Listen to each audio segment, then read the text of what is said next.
Assalamualaikum warahmatullahi wabarakatuh.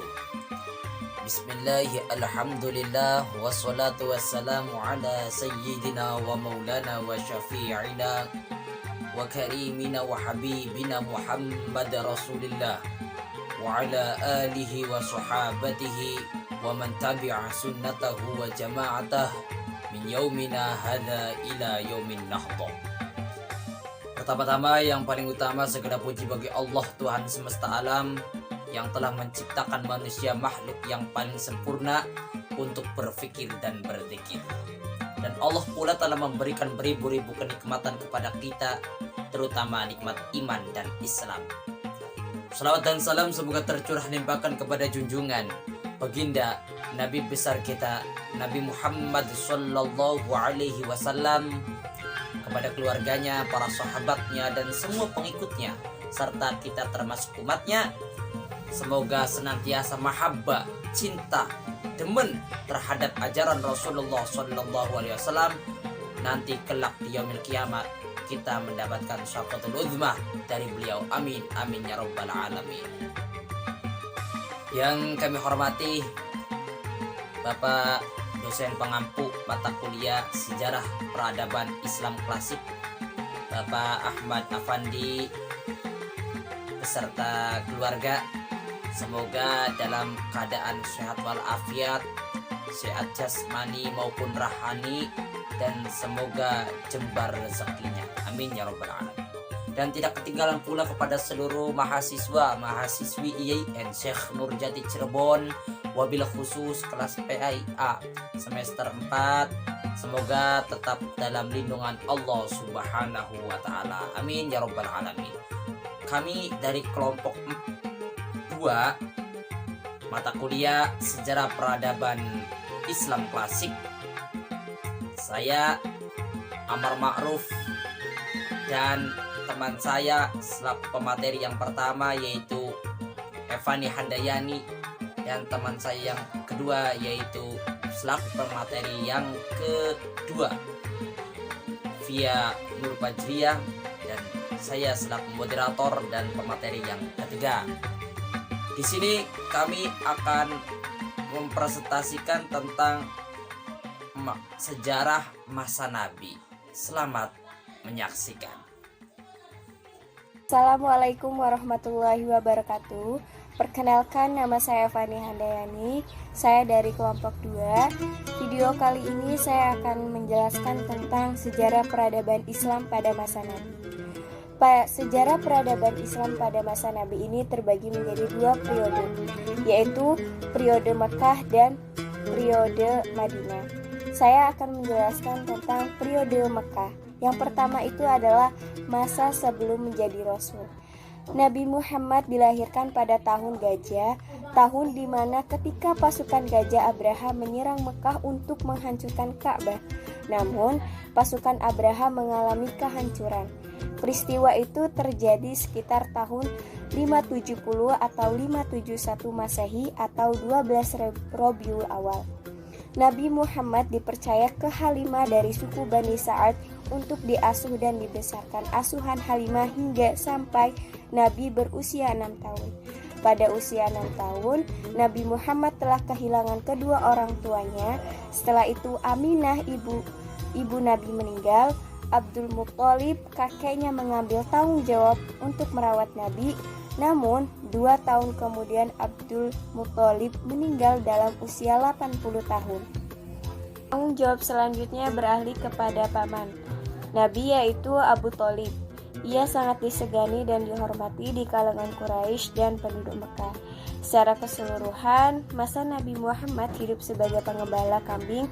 Melalui pengembala inilah Nabi Muhammad menemukan tempat untuk berpikir dan merenung.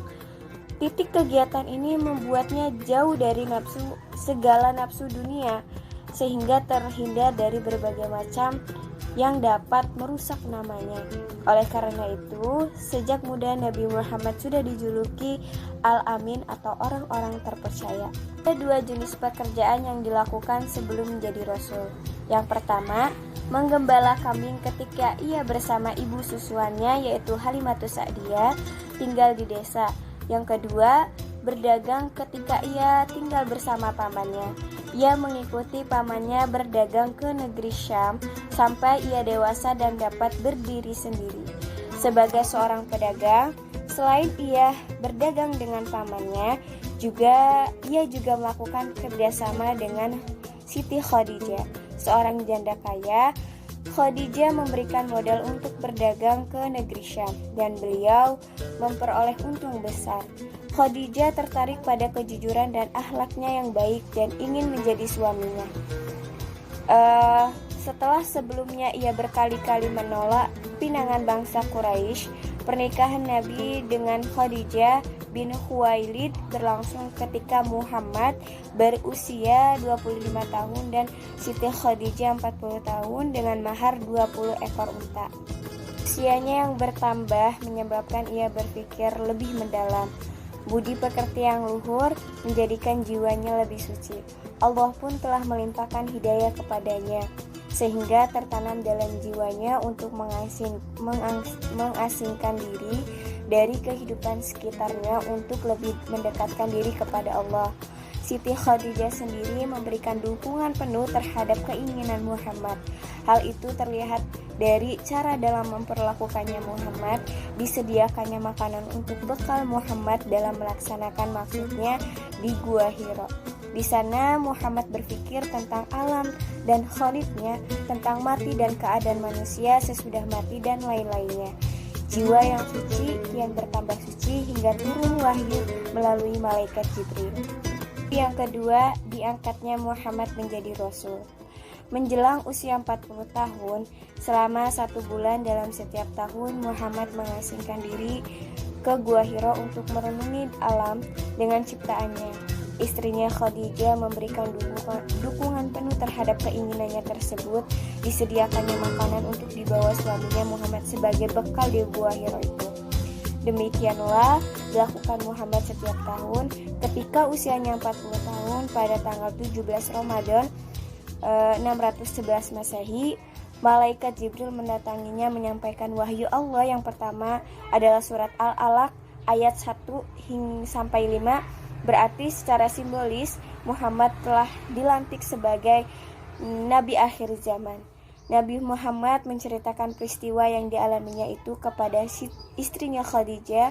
Rasulullah di bawah Khadijah menghadap seorang pendeta Nasrani yang berpengetahuan luas bernama Waraqah bin Naufal. Setelah itu Nabi menceritakan pengalaman itu. Waraqah berkata, "Inilah malaikat yang diturunkan Allah SWT pada nabi-nabi sebelummu. Setelah wahyu pertama itu datang, terputuslah wahyu selama lebih kurang 2 tahun. Kemudian malaikat Jibril datang lagi untuk membawa wahyu yang kedua, yaitu surat Al-Mudaththir ayat 1 hingga 7. Dengan diturunnya wahyu kedua ini, maka berarti Nabi sudah mulai wajib menyampaikan dakwah. Itu dakwah secara terang-terangan. Setelah Nabi Muhammad melakukan dakwah yang bersifat rahasia, terhimpunlah pengikut Nabi sebanyak 30 orang. Dakwah di kala itu dilaksanakan secara diam-diam. Setelah fase itu, Allah memerintahkan kepada Nabi untuk berdakwah secara terang-terangan, yaitu dengan turunnya Al-Quran surat Al-Hijr ayat 94, yang artinya, maka sampaikanlah olehmu secara terang-terangan segala apa yang telah diperintahkan kepadamu dan berpalinglah dari orang-orang musyrik. Ayat inilah memerintahkan pada Rasulullah untuk berdakwah secara terus terang dan terbuka. Rencana yang dilakukan pertama ditujukan kepada kerabat sendiri, kemudian seluruh lapisan masyarakat. Kegiatan dakwah secara terangan ini menambah jumlah pengikut yang masuk Islam. Hal ini tidak disegani oleh orang-orang Quraisy, apalagi secara tegas Rasulullah mencela ibadah mereka dan mencerca berhala yang dipuja, serta mengkritis tradisi mereka yang sudah membudaya. Yang ketiga, tahap-tahap dakwah. Yang pertama, dakwah secara diam-diam. Setelah menerima wahyu yang kedua, Rasulullah menyadari tugas yang dibebankan kepada dirinya. Maka mulailah secara diam-diam mengajak orang memeluk Islam. Mula-mula kepada keluarga, kemudian para sahabat dekat. Seorang demi seorang diajak agar mau meninggalkan agama berhala dan hanya menyembah kepada Allah. Usaha yang dilakukan itu berhasil, dan orang-orang yang pertama masuk Islam adalah yang pertama istri beliau yaitu Siti Khadijah, kedua kalangan pemuda seperti Ali bin Abi Thalib dan Zaid bin Harith, ketiga dari kalangan budak Bilal, dan yang terakhir adalah orang tua atau tokoh masyarakat seperti Abu Bakar As-Siddiq. Orang-orang Quraisy selalu mendukung orang-orang yang mengatakan bahwa Rasulullah adalah seorang yang gila dan penyihir. Mereka akan selalu menghalangi orang-orang yang didakwahi Rasulullah. Siksaan kepada orang-orang mukmin itu semakin keras dan semakin kejam. Maka berkatalah Rasulullah kepada mereka, "Pergilah kalian ke negeri Habasyah, karena di sana ada seorang raja yang tidak ada seorang pun yang dizolimi di sisinya. Maka pergilah kaum muslim ke Habasyah." Dan meningkatnya aniaya Quraisy terhadap Nabi, hijrahlah beliau ke Thaif, ke Bani Thaqif dengan pengharapan akan memperoleh pertolongan serta mendapat tambahan pengikut. Akan tetapi kenyataannya yang diterima sebaliknya. Nabi dicaci maki, dilempari batu oleh anak-anak sampai badannya berlumur darah. Hijrah ke Thaif hanya mendapat satu orang hamba sahaya yang masuk ke Islam, yaitu Adas. Pengalaman Thaif tidak menyurutkan dakwah Nabi. Pada tahun ke-11 itu ada 7 orang yang masuk Islam. Pada tahun ke-12 ada 12 orang yang masuk Islam. Dan pada tahun berikutnya datang lagi 72 orang penduduk Yathrib menyatakan Islam dan bersumpah setia akan membela serta melindungi Nabi. Penduduk Yathrib yang sudah masuk Islam itu memohon kepada Nabi untuk pindah ke Yathrib. Keempat, tantangan kaum Quraisy. Dengan demikian, kaum Quraisy menentang dakwah Nabi dengan bertahap. Yang pertama itu adalah membujuk karena kekuatan Nabi terletak pada perlindungan Abu Thalib yang amat disegani itu. Mereka meminta Abu Thalib memilih salah satu di antara keduanya, yaitu yang pertama memerintahkan Muhammad agar berhenti dari dakwahnya, atau yang kedua menyerahkan kepada mereka untuk dibunuh. Abu Thalib mengharapkan Muhammad agar menghentikan dakwahnya. Namun Nabi menolak dengan mengatakan bahwa demi Allah saya tidak akan berhenti memperjuangkan amanat Allah ini, walaupun seluruh anggota keluarga dan sanak saudara mengucilkan saya. Abu Thalib sangat terharu mendengarkan jawaban keponakannya itu. Kemudian ia berkata, "Teruskanlah, demi Allah aku akan terus membelamu." Dengan jawaban Abu Thalib itu, mereka langsung kepada Nabi Muhammad memujuknya dengan menawarkan tahta, wanita, dan harta, asal Nabi bersedia menghentikan dakwahnya. Semua tawaran itu ditolak Nabi dengan mengatakan, "Demi Allah, biarpun mereka meletakkan matahari di tangan kananku dan bulan di tangan kiriku, aku tidak akan berhenti melakukan ini sehingga agama ini menang atau aku binasakan karenanya." Lalu yang kedua, mengintimidasi. Karena gagal dengan cara membujuk, para pemimpin Quraisy melakukan tindakan-tindakan kekerasan lebih intensif dari sebelumnya. Budak-budak yang masuk Islam disiksa tuannya dengan sangat kejam. Para pemimpin Quraisy menyuruh setiap keluarga untuk menyiksa anggota keluarganya yang masuk Islam sampai dia murtad kembali. 3. Memutus seluruh keluarga Bani Hashim untuk melumpuhkan kekuatan kaum muslim. Karena menurut mereka kekuatan Nabi terletak pada keluarganya yang melindunginya, baik yang belum maupun yang sudah masuk Islam. Mereka memutuskan segala bentuk hubungan dengan suku ini. Tidak seorang pun penduduk Mekah diperkenankan melakukan hubungan jual beli dengan Bani Hashim. Akibatnya banyak di antara keluarga Bani Hashim yang menderita kelaparan. Jadi tindakan pemutusan hubungan antara Bani Hashim ini dimulai pada tahun 7 dari kenabian hingga tahun 10 menjelang Abu Thalib dan Siti Khadijah meninggal. Hal itu berlangsung selama 3 tahun.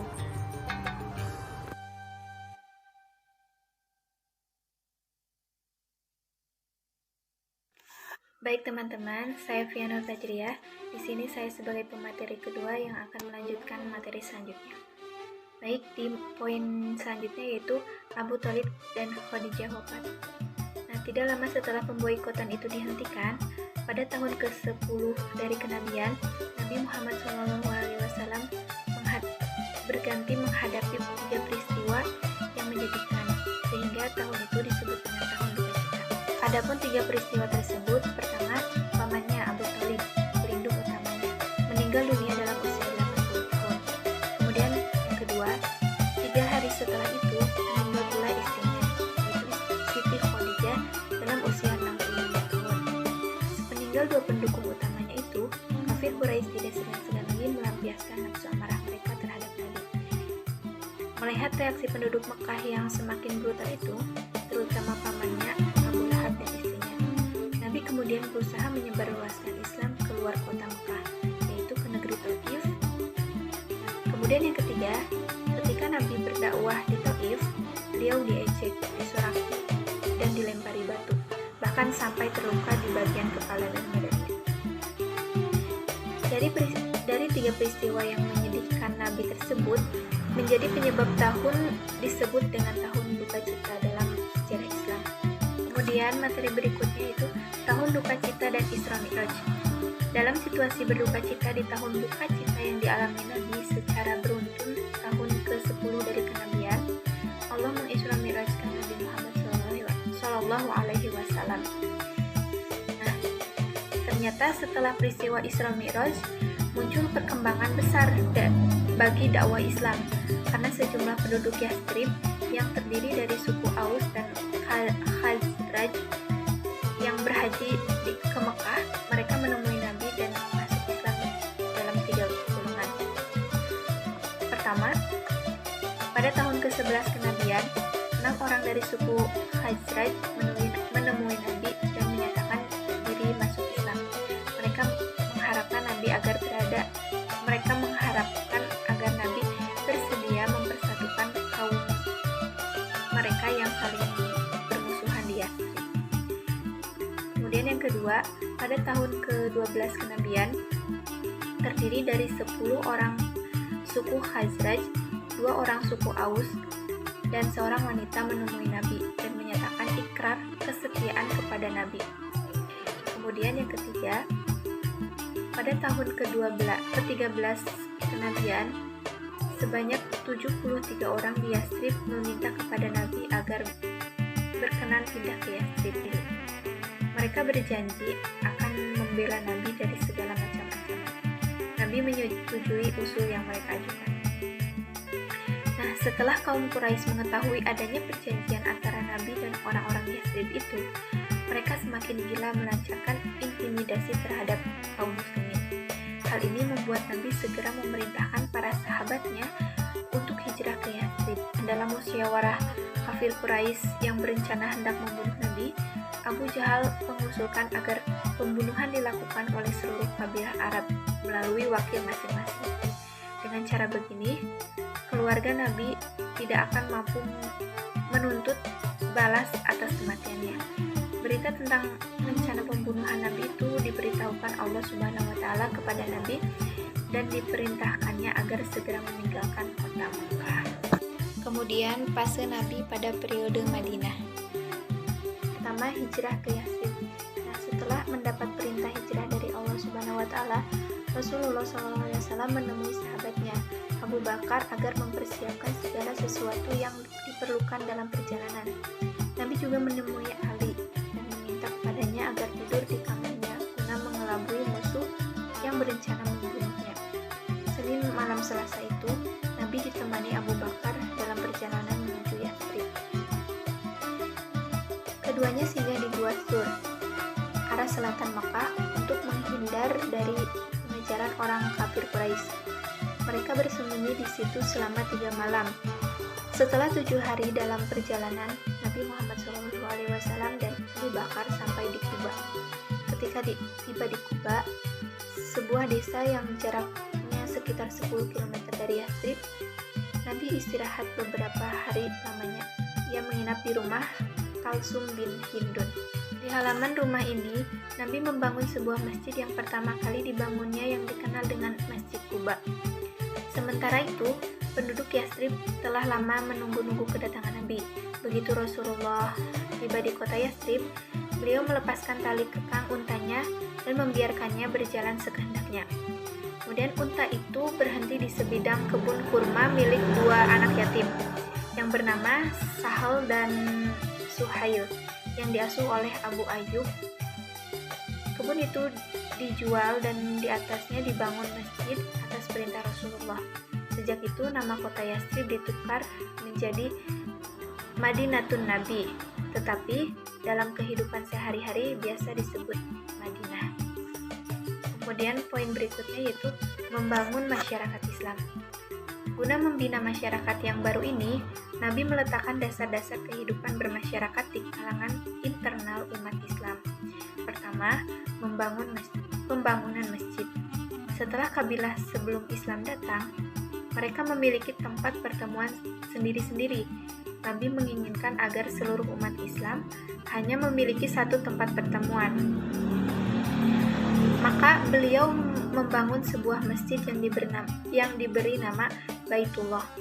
Di masjid ini, selain dijadikan tempat sholat, juga tempat belajar, tempat bermusyawarah untuk merundingkan masalah-masalah yang dihadapi, bahkan juga berfungsi sebagai pusat pemerintahan. Kedua, Nabi mempersaudarakan antara golongan muhajirin atau kaum muslimin Makkah dan kaum Ansor, yaitu muslimin Madinah. Ya, terima kasih. Saya selaku pemateri yang ketiga akan menyampaikan suatu judul selanjutnya, yaitu mengadakan perjanjian dengan non-muslim atau konstitusi Madinah. Penduduk Madinah di awal kedatangan Rasulullah SAW terdiri dari 3 kelompok. Yang pertama, bangsa Arab Muslim, yang kedua, bangsa Arab non-Muslim, dan yang ketiga, bangsa orang Yahudi. Untuk menyelaraskan hubungan antara 3 kelompok ini, Nabi mengadakan suatu perjanjian yang disebut dengan Piagam Madinah, yang isinya antara lain, pertama, semua kelompok yang menandatangani piagam merupakan suatu bangsa. Yang kedua, bila salah satu kelompok diserang musuh, maka kelompok lain wajib untuk membelanya. Yang ketiga, masing-masing kelompok tidak dibenarkan membuat perjanjian dalam bentuk apapun dengan orang Quraisy. Yang keempat, masing-masing kelompok bebas menjalankan ajaran agamanya tanpa campur tangan kelompok lain. Yang kelima, kewajiban penduduk Madinah, baik kaum muslimin, non-muslim ataupun bangsa Yahudi, saling bantu-membantu moral ataupun material. Yang keenam, Nabi Muhammad SAW adalah pemimpin seluruh penduduk Madinah dan beliau menyelesaikan masalah yang timbul antar kelompok. Itu suatu perjanjian Nabi Muhammad di dalam Piagam Madinah. Yang keempat, judul yang keempat yaitu permusuhan kafir Quraisy dengan Nabi. Kafir Quraisy, meskipun Nabi dan umat Islam telah meninggalkan kota Mekah, tetapi kafir Quraisy tidak menghentikan permusuhannya. Karena apa? Karena jika Islam berkembang di Madinah, bukan hanya mengancam kepercayaan mereka, tetapi juga ekonomi mereka. Sebab letak Madinah berada di jalur dagang mereka ke Syam. Maka tidak mengherankan jika terjadi peperangan antar umat Islam dengan kafir Quraisy. Selama 8 tahun lamanya. Wallahu a'lam bishawab. Dan berbagai macam peperangan dalam hal itu, diantaranya perang Badar. Perang Badar terjadi pada bulan Ramadan 2 Hijriah tahun 624 Masehi. di dekat sebuah sumur milik Badar. Sebab utamanya adalah untuk memenuhi tekad kafir Quraisy. Banyak pertempuran. Pertama, perang Badar. Yang kedua, perang Uhud. Perang Uhud ini terjadi pada tahun 3 Hijriah. Fi sanati tsalits minal Hijriah. Bertepatan pada tahun 625 Masehi. Penyebabnya karena kekalahan kaum Quraisy dalam perang Badar merupakan pukulan berat. Mereka bersumpah akan melakukan pembalasan, yaitu di perang Uhud. Itu ya. Itu yang kedua, perang Uhud. Dan yang ketiga perang Khandaq. Perang Khandaq ini terjadi pada bulan Syawal 5 Hijriah. Sanatul Khamis minal Hijriah, yang bertepatan pada tahun 627 Masehi. Oke. Dan beberapa suku Arab lainnya ini di pihak musuh membentuk pasukan gabungan yang terdiri dari orang-orang Quraisy, suku Yahudi yang mengungsi ke Khaybar, dan beberapa suku Arab lainnya. Mereka berjumlah 10.000 tentara di bawah pimpinan Abu Sufyan. Itu perang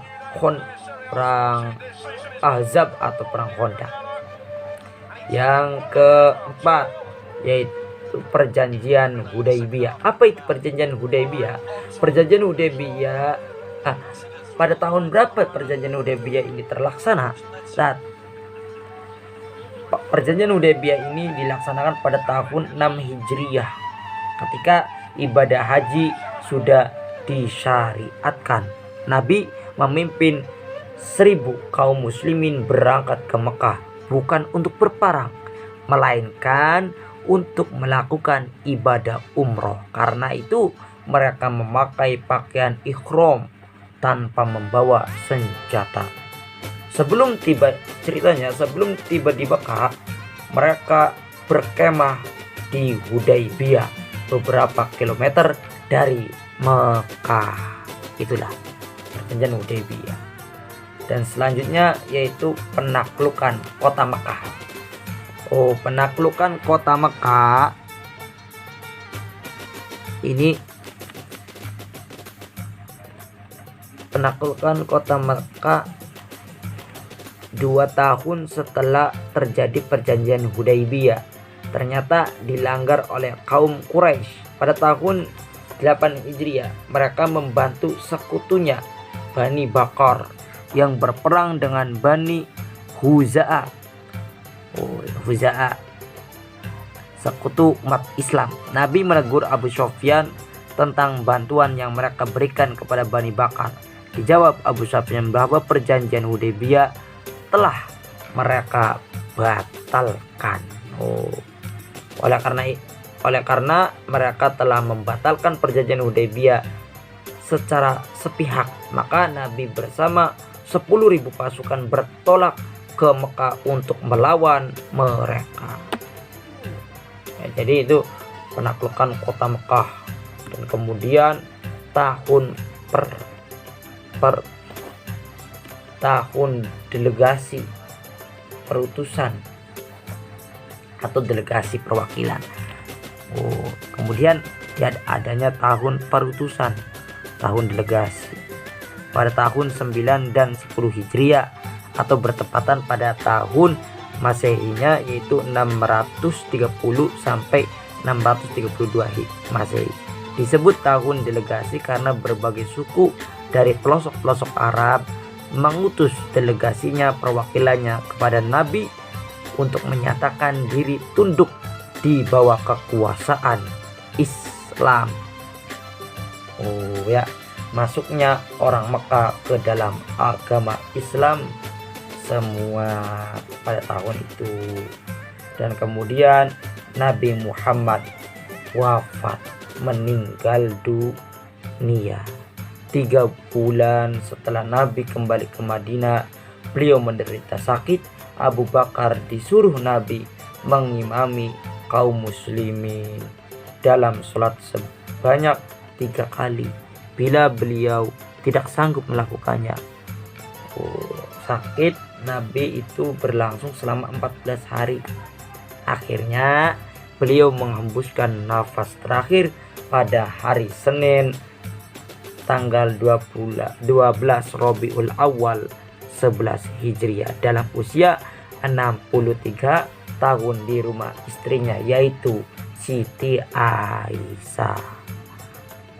Sekian dari saya selaku pemateri yang ketiga. Wallahu a'lam bishawab. Wassalamualaikum warahmatullahi wabarakatuh. Terima kasih segala perhatian. Mohon maaf atas segala kekurangannya. Bila mana ada kata-kata yang kurang berkenan di hati sanubari Anda, mohon dimaafkan. Dan bila mana ada tutur kata yang kurang pas dalam segi penyampaian, segi penjelasan, ya mohon maaf sebesar-besarnya. Kami dari kelompok 2 mata kuliah Sejarah Peradaban Islam Klasik mohon undur diri. Ikan iwak sepat sahabat rawa-rawa lamun lepat nyuwun pangapura, iwak sepat jangan santen lamun lepat nyuwun pangapunten. Wallahul muwafiq ila aqwamit thoriq. Wassalamualaikum warahmatullahi wabarakatuh.